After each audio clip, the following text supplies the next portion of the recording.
এই জিনিসটা দিয়ে কি কাজ করতেন আপনি? এটা হচ্ছে আসলে ময়লা আনার জন্য। খই কোথা থেকে ময়লা নেই?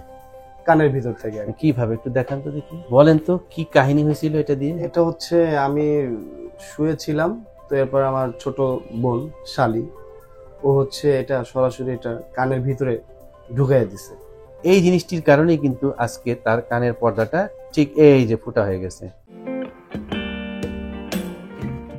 দুর্ঘটনা আসলে বলে না যে বলে কয়ে কখনো আসে না। কার কখন বিপদ আসবে, কার কখন মানে দুর্ঘটনা জীবনে বয়ে আসবে বা চলে আসবে, এটা কেউ কখনো বুঝতেও পারে না।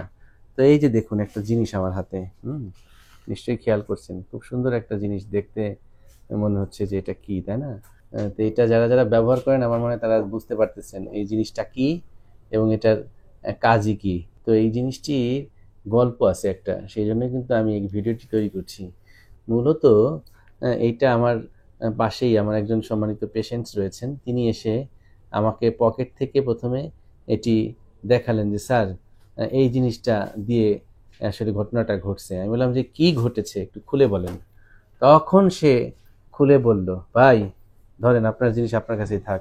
হ্যাঁ, আসলে এটা বলেন তো কি কাহিনী হয়েছিল এটা দিয়ে? এটা হচ্ছে আমি শুয়েছিলাম, হ্যাঁ, তো বাঁকা হয়ে শুয়েছিলাম, তো এরপর আমার ছোট বোন শালি ও হচ্ছে এটা সরাসরি এটা কানের ভিতরে ঢুকাই দিছে।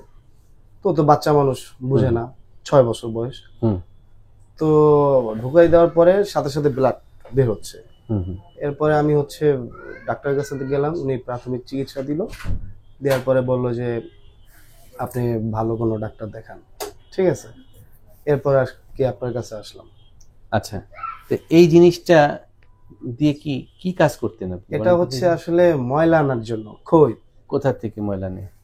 কানের ভিতর থেকে। কিভাবে একটু দেখান তো দেখি। এই যে এভাবে আর কি। আপনারা খেয়াল করছেন কানের ভেতর থেকে খৈল টোয়েল বের করার জন্য হয়তো এই জিনিসটি আবিষ্কার হয়েছে। ওটা ঢুকানোর পরে এরপরে ডান কানে একদম স্তব্ধ হয়ে গেছে। স্তব্ধ হয়ে গেছে, মানে আমি আমার ডান কান একদম মানে ওইখানে আর কোনো শক্তি পাচ্ছে না শোনার জন্য। ঠিক আচ্ছা আছে, আচ্ছা। এরপর তো ব্লাড বের হচ্ছে, পরে আর কি ডাক্তারের কাছে। এই জাতীয় জিনিসগুলো আসলে ব্যবহার করা ঠিক নয়। আমরা চিকিৎসক হিসেবে, ইএনটি সার্জন হিসেবে যেই পরামর্শ আপনাদেরকে দেই যে কানের ভেতর বাইরের কোনো কিছু ঢুকানো যাবে না, কারণ এটিকে বলা হয় ফরেন বডি।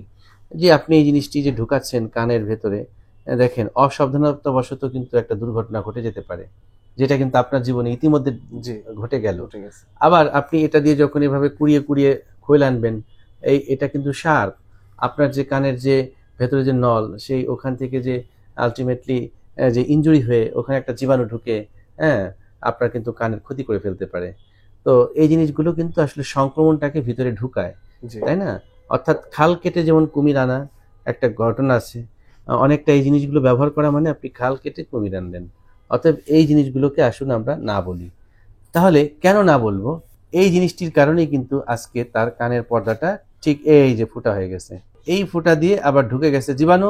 জীবাণু ঢোকার পর কানের মধ্যে একটা স্থায়ী প্রদাহ তৈরি হয়েছে, যেখান থেকে এখন অনবরত পুষ্পানি ঝরে, কানটা ব্লক থাকে, কানের শ্রবণ ক্ষমতা ধীরে ধীরে কমে যাচ্ছে।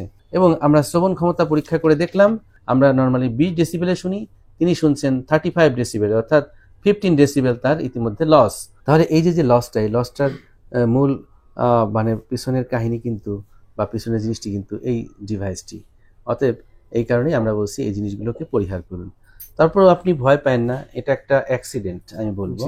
হ্যাঁ, এটা নিয়ে আর ভয় পাবারও কোনো কারণ নাই। যেই প্রবলেমটি হয়েছে, এখন আমরা প্রবলেমটিকে সলভ করতে চাই, তাই না? কি সলভ করব? আপনার কানের পর্দা এখন স্থায়ী প্রদাহ তৈরি হয়েছে। যদি এটা ন্যাচারালি হিল হয়ে যেত, দ্যাটস ফাইন, কিন্তু এটা হিল হয়নি। অনেক সময় দেখা যায় যে ট্রমাটিক যে পারফোরেশনগুলো, সেটা ন্যাচারালি হিল হয়ে যায়, হ্যাঁ, 1 মাসের মধ্যে। কিন্তু ইতিমধ্যে আপনার কতদিন পার হয়ে গেছে? গত বছরের অক্টোবর মাসে। তার মানে কি প্রায় 1 বছর হতে যাচ্ছে।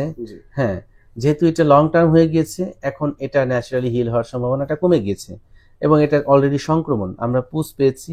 হ্যাঁ, যে কারণে আমরা আজকে আপনাকে ট্রিটমেন্ট দিচ্ছি 1 মাসের মধ্যে। আশা করছি ইনফেকশনটা পুরোপুরি কন্ট্রোল হবে এবং তারপর আমরা এটাকে পুনরায় প্রতিস্থাপন করে দিব, অর্থাৎ যে শূন্য স্থান আছে সেটা নতুন একটি পর্দা দিয়ে পূর্ণ হয়ে যাবে। আপনার ভাবনার কোনো কারণ নেই, ভয়ের কোনো কারণ নেই। ইনশাআল্লাহ আমি এখন টেনশন মুক্ত হই। টেনশন মুক্ত, টেনশন থেকে মুক্তি দেওয়াই আসলে আমাদের কাজ। আমরা চাই যারা পেশেন্ট রয়েছে তারা তো বিভিন্ন সময় না বুঝে অনেক ভয় পেয়ে যায়, কোথায় যাবে, কি করবে, ভূত কি ভবিষ্যৎ কি কিছুই বুঝতে পারে না, তাই না? তা এই জিনিসগুলো সমাধান দেওয়ার জন্য আমি সচেতনতামূলক এই ভিডিওগুলো তৈরি করি, আশা করছি আপনাদের কাজে আসবে, তাই না? ইনশাল্লাহ। এটা কি কাজে আসার জিনিস না? অবশ্যই কাজে এই যে যে একটা জিনিস দেখুন, আমিই তো আমার জীবনে প্রথম দেখলাম, তাই না? তো এই জন্য আমার মনে হয় যারা এখন এই জিনিসগুলো ব্যবহার করে তারা খুব সাবধানতা অবলম্বন করবে, কি বলেন ভাই? জি স্যার। হ্যাঁ, অতএব আসুন আমরা সচেতন হই, কারণ এই সচেতনতায় পারে আমাদেরকে মুক্তি দিতে। Thank you very much for watching this video.